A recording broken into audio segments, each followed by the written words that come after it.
성경을 보게 되면 우리 하나님은 기억하시는 하나님이십니다. 그래서 여러 가지 절기도 지켜 행하도록 하신 것이 뭘까요?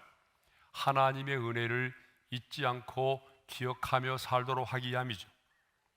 그런데 왜 하나님은 자신이 친히 행하신 이전 일을 기억하지 말라고 말씀을 하셨을까요? 그것은 과거에 베풀어 주신 은혜에 집착하는 것보다 앞으로 하나님께서 행하실 일에 집중하도록 하기 위해서입니다. 아니, 앞으로 하나님께서 행하실 그 일이 더 크고 더 위대하기 때문입니다. 그래서 하나님은요, 이전 일을 기억하지 말라고 말씀하신 다음에 곧이어 무슨 말씀을 하셨어요? 보라, 내가 새 일을 행하리니라고 말씀을 하셨습니다. 그러면 하나님이 행하실 그 새로운 일은 무엇을 말하죠? 광야의 길을 내고 사막의 강을 내는 것입니다. 19절 하반절의 말씀을 우리 함께 읽겠습니다. 다 같이요. 반드시 내가 광야의 길을 사막의 강을 내리니. 그러면 광야의 길을 사막의 강을 내는 것은 무엇을 말합니까? 바벨론의 포로로 끌려가서 포로 생활을 하던 유다 백성들이 70년의 포로 생활을 마치고 예루살렘으로 돌아오는 것을 말합니다. 그러면 왜 바벨론의 포로 생활을 청산하고 예루살렘으로 귀환하는 것을 광야의 길을 내고 사막의 강을 내시는 것으로 말씀을 하셨을까요? 그것은 상상을 초월한 방식으로 하나님께서 그 일을 행하실 것이기 때문입니다. 그러니까 여기 나오는 광야와 사막은 뭐냐? 하나님께서 유다 백성들을 이제 예루살렘으로 귀환하게 할 때에 그 예루살렘의 귀환을 방해하는 모든 장애물들을 가리키는 상징적인 말입니다. 하나님은 애굽의 군대가 추격해 올 때도 홍해바다 한가운데의 길을 내심으로써 자기 백성을 구원하여 내셨습니다.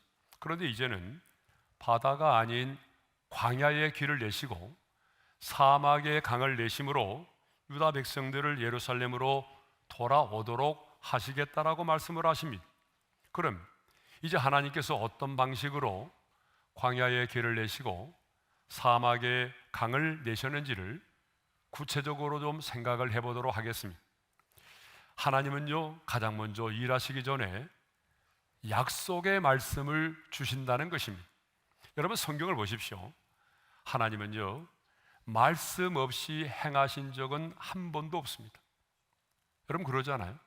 하나님이 말씀도 하지 않고 어떤 일을 행하신 적이 있나요? 없어요. 네. 하나님은 언제나 일을 행하시기 전에 먼저 약속의 말씀을 주십니다. 바벨론에 포로된 유다 백성들을 예루살렘으로 돌아오게 하실 때에도 먼저 예레미야 선지자를 통하여 이런 약속의 말씀을 주셨습니다. 예레미야 25장 11절과 12절의 말씀 우리 집중해서 함께 읽겠습니다. 다 같이요. 이 민족들은 70년 동안 바벨론의 왕을 섬기리라. 여호와의 말씀이니라. 70년이 끝나면 내가 바벨론의 왕과 그의 나라와 갈대아인의 땅을 그 제약으로 말미암아 벌하여 영원히 폐허가 되게 하되.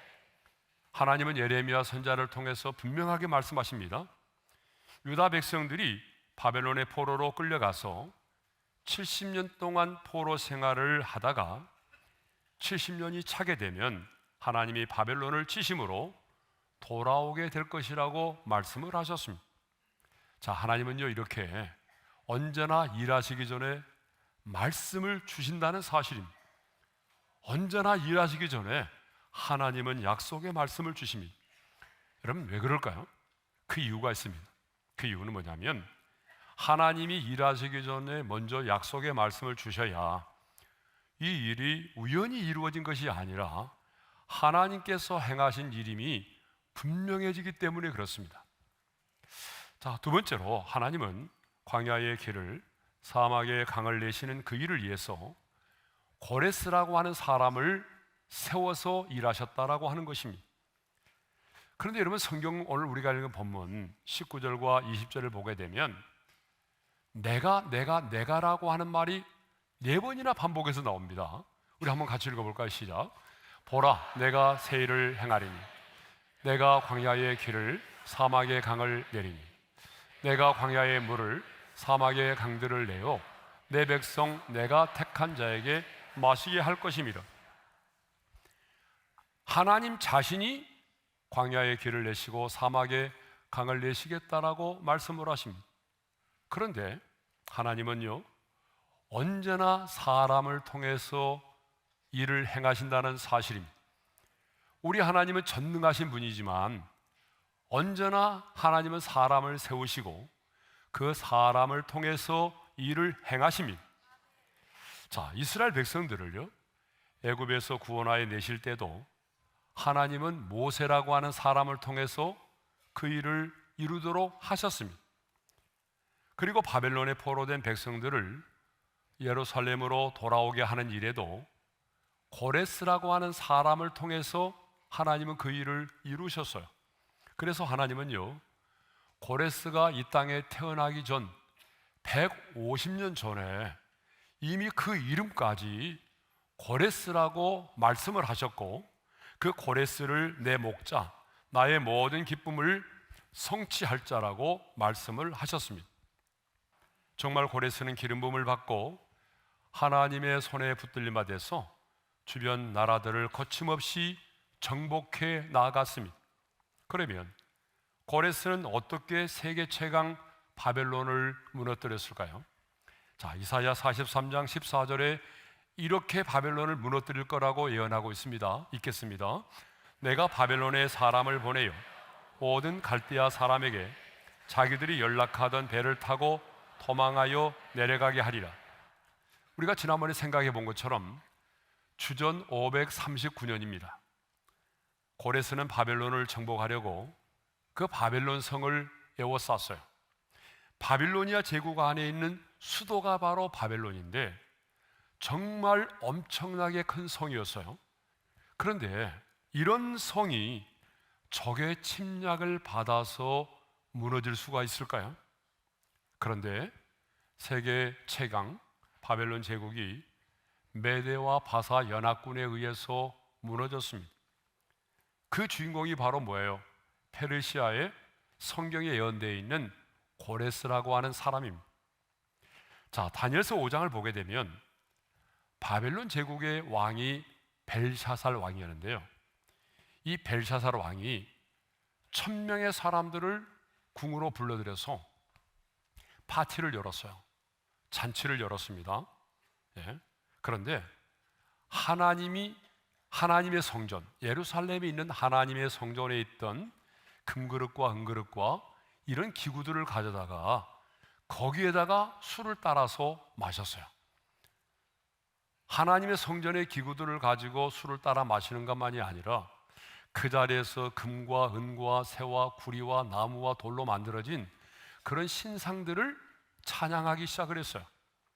그런데 다니엘서 5장 30절을 보게 되면 연회를 베풀던 그날 밤에 고레스가 보낸 군대 장관과 그 용사들에 의해서 벨샤살이 살해가 됩니다. 그리고 이사야 선지자가 예언했던 것처럼 그날 밤 바벨론 도성에 있던 사람들은요, 자신들의 운송수단인 배를 타고 도망을 갑니다. 다시 한번 말씀을 읽겠습니다. 시작. 자기들이 연락하던 배를 타고 도망하여 내려가게 하리라. 그러니까 고레스는요, 전투 없이 무혈 입성을 해서 바벨론 제국을 무너뜨렸던 것이죠. 이사야 선지자가 예언한 것처럼 바벨론 제국은 고레스가 이끄는 군대에 의해서 무력이 아닌 평화적인 방법으로 멸망을 당하게 되었습니다. 자, 이렇게 바벨론 제국을 무너뜨린 고레스는요, 칙령을 발표하여 포로된 유다 백성들에게 예루살렘으로 돌아가서 여호와 하나님의 성전을 건축하라고 하는 명령을 내리죠. 자, 에스라 1장 2절과 3절의 말씀을 읽겠어요. 다 같이요. 바사왕 고레스는 말하노니 이스라엘의 하나님은 참신이시라.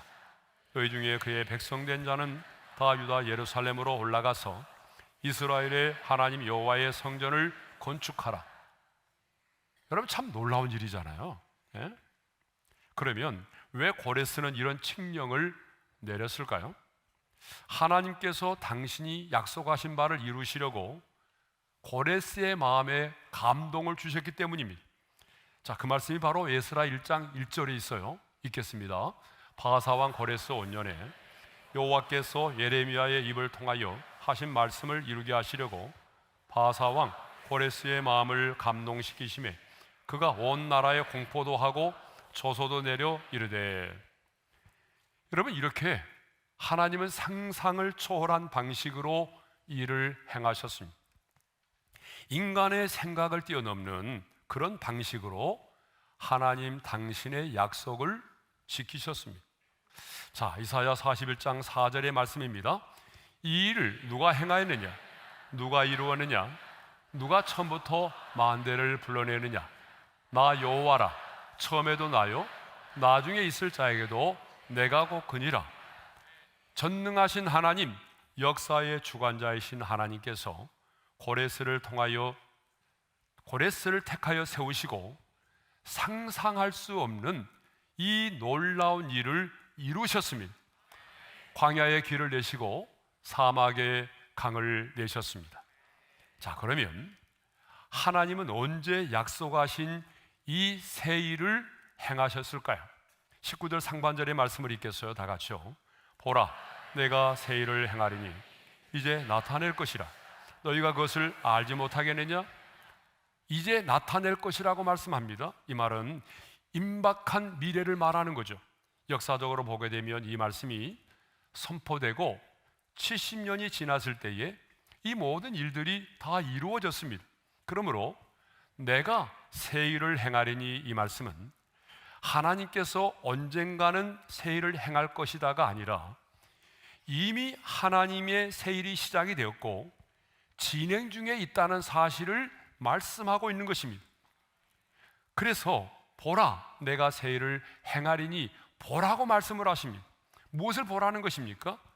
믿음의 눈을 떠서 하나님이 이미 우리 가운데 시작하신 그 일을 보라는 것입니다. 사실 포로된 유다 백성들의 입장에서 보게 되면 아무것도 보이지 않습니다. 여전히 자신들은 포로로 끌려와 있고 여전히 자신들은 지금 포로된 생활을 하고 있습니다. 바벨론 제국이 무너질 기미도 보이지 않습니다. 그런데 하나님은 지금 하나님께서 이미 새 일을 시작하신 것을 믿고 믿음의 눈으로 바라보라고 말씀을 하십니다. 더 나아가서 뭐라고 말씀하십니까? 너희가 그것을 알지 못하겠느냐? 이 말은 알아야 된다라고 말씀하십니다. 그렇습니다. 하나님이 약속하셨다면, 하나님이 우리 각 사람에게 말씀을 주셨다면 하나님은 이미 그 일을 시작하셨습니다. 우리 눈에 보이지 않아서 그렇지 하나님은 우리의 시간이 아닌 하나님 당신의 시간에 의해서 그 일을 이루어 가고 계신다는 사실입니다. 여러분, 아브라함의 경우도 마찬가지예요. 하나님은 아브라함에게 독자 이삭을 바치라고 명령을 하셨습니다. 그런데요, 하나님은 아브라함에게 내 독자 이삭을 모리아 산에 가서 번제로 드리라 명령만 하시는 분이 아니에요. 하나님은 그 명령을 하실 때에 이미 하나님은요, 모리아 산에 하나님은 한 순양을 예비해 두셨다는 사실입니다. 그래서 아브라함이 순종해서 정말로 그 아들을 결박하여 제단에 올려놓고 칼을 빼어 그 아들을 죽이려고 할 때에 하나님께서 멈추게 하셨고, 그리고 보니 그곳에 하나님이 예비하신 한 순양이 준비되어 있었던 것입니다. 그러므로 우리는 지금 내 눈에 아무것도 보이지 않고 참 상황은 점점 더 안 좋은 상황으로 변해가는 것처럼 보이고 여전히 문제 가운데 있어도 하나님의 약속의 말씀이 내게 주어져 있다면, 하나님이 주시는 그 말씀, 하나님께서 주시는 그 말씀이 내 마로 다가와 내 마음속에 있다면 우리는 하나님의 그 약속을 이루시기 위한 일을 이미 시작하셨다는 사실을 믿음의 눈으로 바라볼 수 있어야 합니다. 그런데 우리는요, 많은 경우에 하나님을 향해서 이렇게 말합니다. 하나님, 왜 가만히 계세요? 왜 보고만 계세요? 왜 침묵하세요? 따지듯이 묻습니다. 그러나 하나님은 이미 그 약속을 지키기 위해서 하나님의 시간에 의해서 일하고 계신다는 사실입니다.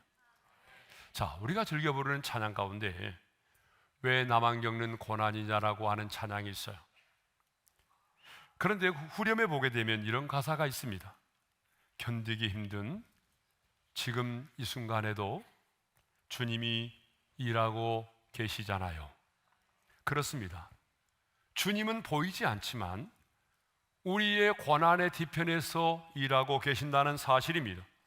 그런데 문제는 하나님이 일하시지 않는 것이 아니라 우리에게 하나님의 일하심의 손길을 볼 수 있는 믿음의 눈이 없다는 사실입니다. 예? 이게 중요한 겁니다. 그러면 왜 보지 못합니까? 왜 우리는 작은 손바닥만한 구름을 보지 못합니까? 기도의 무릎을 꿇지 않아서입니다. 하나님과의 친밀함이 없기 때문에 그렇습니다. 그러므로 약속의 말씀을 붙들고 살아가는 사람은요, 그 기다림의 시간을 기도로 채워야 합니다. 약속의 말씀을 붙들고 살았던 하나님의 사람들은 한결같이 그 기다림의 시간을 기도로 채우며 살았다는 사실입니다. 여러분, 엘리야를 보십시오. 엘리야는요, 3년 6개월 동안 그 땅 가운데 비가 내리지 않을 때에 하나님으로부터 내가 비를 지면에 내리리라고 하는 분명한 약속의 말씀을 받았습니다. 그럼 이 약속의 말씀을 받은 엘리야는 어떻게 했습니까? 마냥 비가 오기만을 기다렸습니까? 뭐 하나님이 약속하셨으니까 때가 되면 하나님이 비를 내리시겠지? 여러분, 이렇게 하지 않았어요. 약속의 말씀을 마음에 간직하고 묵상만 하고 있지 않았어요. 먼저 아방에게 나가서 올라가서 먹고 마시소서 큰 비 소리가 있나이다라고 담대하게 비가 내릴 것을 선포했어요. 선포만 하고 끝나지 않았습니다. 다음에는요, 갈멜산으로 올라가서 얼굴을 무릎 사이에 넣고 약속의 말씀대로 비가 내리기를 위하여 기도했습니다. 기다림의 시간을 기도로 채웠다는 사실입니다. 여러분, 예레미야도 마찬가지입니다. 70년 바벨론 포로 생활이 지나면 이제 하나님의 심판이 끝이 나고 하나님의 회복의 시간이 올 것을 예언했던 사람이잖아요. 그러면 이 약속의 말씀을 받고 선포했던 예레미야는 어떻게 그 시간을 기다렸을까요? 자, 예레미야 33장 3절을 보게 되면 이 일을 행하시는 여호와 하나님께서 예레미야에게 이렇게 말씀하시죠. 다 같이요.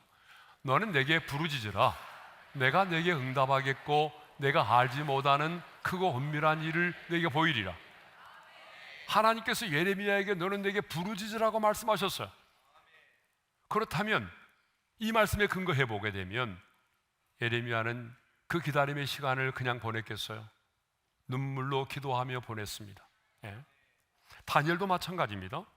다니엘도 예레미야 선지자를 통해서 선포된 말씀을 통해서 바벨론 포로 생활 70년이 끝나면 우리 백성이 예루살렘으로 돌아가게 될 것이라는 사실을 알고 있었습니다. 그 약속의 말씀을 이미 알고 있었습니다. 그렇다면 그 약속의 말씀을 받고 난 이후에 다니엘은 어떻게 했나요? 때가 되면 하나님이 이루시겠지? 아니에요. 우리가 잘 아는 것처럼요, 다니엘은 기도했어요. 다니엘서를 보게 되면 이 약속의 말씀을 붙들고 기도의 무릎을 꿇었습니다. 하루에 3번씩 예루살렘을 향하여 무릎을 꿇고 감사의 기도를 드렸습니다. 그러니까 예레미야와 다니엘 이 두 사람은요, 하나님의 약속이 이루어질 때까지 그 기다림의 시간을 기도로 채우며 기다렸습니다. 하나님이 행하실 그 새 일을 믿음의 눈으로 바라보면서 기도를 멈추지 않았습니다. 여러분, 다윗도 마찬가지입니다. 기름 부음을 받은 이후에 곧바로 왕이 되지 않았어요. 그렇죠? 기다림의 시간이 있었습니다. 기름 부음을 받고 난 다음에 곧바로 왕이 되지 않았어요. 그러면 그 왕이 될 때까지 그 기다림의 시간을 어떻게 보냈을까요? 사울 왕에 의해서 쫓겨다니면서도 그는 기도의 무릎을 꿇었어요. 그래서 시편을 보게 되면 그의 간절한 부르짖음과 기도로 가득해요. 이것을 보게 되면 그 기다림의 시간을 어떻게 했다는 거예요? 기도로 채웠다는 사실입니다. 자, 누가복음 2장에도 보게 되면 하나님이 약속하신 그 메시아의 탄생을 간절히 기다리면서 그 기다림의 시간을 기도로 채웠던 두 사람이 나옵니다. 한 사람은 시몬이고 한 사람은 안나라고 하는 선지자입니다. 당시 많은 사람들은요, 예수님 당시에 많은 사람들은 구약에서 선지자들이 예언한 그 메시아가 속히 오기를 간절히 학수고대하고 있었습니다. 그들도 메시아를 기다리고 있었어요. 메시아가 오면은 우리를 이 로마의 압제로부터 해방시켜 주실 것이다. 그래서 그 메시아를 학수고대하며 기다렸지만 그들은 그 기다림의 시간을 기도로 채우지 않았어요. 그런데 시몬과 안나는 그러지 않았어요. 특별히 안나 같은 여인은요, 과부된 지 84년이라는 그 긴 시간 동안 성전을 떠나지 않고 주야로 금식하면서 하나님의 약속을 때를 기다렸어요.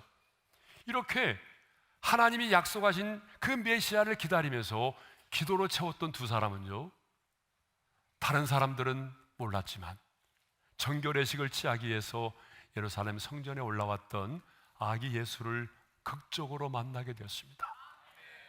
그런데 오늘 많은 하나님의 사람들이 하나님이 내게 주신 약속의 말씀을 받고도 기도하지 않고 있습니다.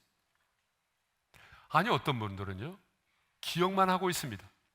하나님이 내게 이런 말씀을 주셨다라고, 오늘 선포된 말씀은 분명히 하나님이 내게 주신 말씀이라고, 이렇게 하나님이 주신 말씀을 기억만 하고 있습니다. 그러나 하나님의 손에 붙들린 바 대해서 쓰임을 받았던 사람들은 한결같이 약속의 말씀을 붙들고 내일을 기다리며 그 기다림의 시간을 기도로 채우며 살았다라고 하는 것입니다. 여러분, 인생은 기다림의 연속입니다. 우리도 마찬가지죠. 우리도 기도의 응답을 기다리고 하나님이 행하실 그 일들을 기다리고 다시 오실 주님을 기다리고 있습니다. 인생은 기다림의 연속입니다. 그러면 여러분, 그 인생의 그 기다림의 시간을 무엇으로 채우십니까? 하나님은 오늘 또 우리 인생 가운데 개입하시고 여러분의 인생 가운데 하나님은 일하기를 원하십니다. 그런데 하나님은요, 일하시기 전에 먼저 반드시 여러분에게 말씀을 주신다는 사실입니다. 그러니까 정말 여러분이 하나님께서 내게 주신 그 말씀을 받았다고 한다면 하나님은 이미 여러분의 인생 가운데 일을 시작하신 줄로 믿으시기 바랍니다. 하나님의 역사는 이미 시작이 됐습니다. 내 시간이 아닌 하나님의 시간에 의해서 하나님이 움직이고 계십니다. 그렇다면 우리는 그 기다림의 시간을 기도로 채우며 기다려야 되지 않을까요? 여러분은 그 기다림의 시간을 무엇으로 채우며 보내십니까? 허송세월하지 않습니까? 우리가 하나님이 주신 약속의 말씀을 붙들고 그 기다림의 시간을 기도로 채우고 나가면 하나님이 원하시는 기도의 분량이 채워지는 그 순간 하나님께서 우리의 인생 가운데 개입하실 것입니다. 아니, 하나님의 일하심의 역사를 우리는 보게 될 것입니다. 사랑하는 우리 오륜의 모든 성도님들, 하나님이 내게 주신 그 말씀을 마음에 새기고 그 약속의 말씀을 붙들고 기다림의 시간을 기도로 채워서 마침내 하나님의 일하시는 그 영광을 우리 모두가 함께 볼 수 있기를 원합니다.